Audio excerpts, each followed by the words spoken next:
how to get a refund from Steam after wrong game purchase. So in here, the very first thing that you need to do is simply get into your steam.com. Here you can actually get into store.steampower.com and then make sure that you're logged into your account.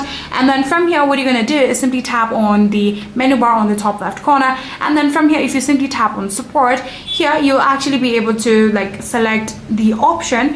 Here, if you keep on scrolling, you can see purchases, tap on purchases, and then from there, here you need to like select the option, right? So what's the actual issue that you're facing? So in here we have a lot of different options.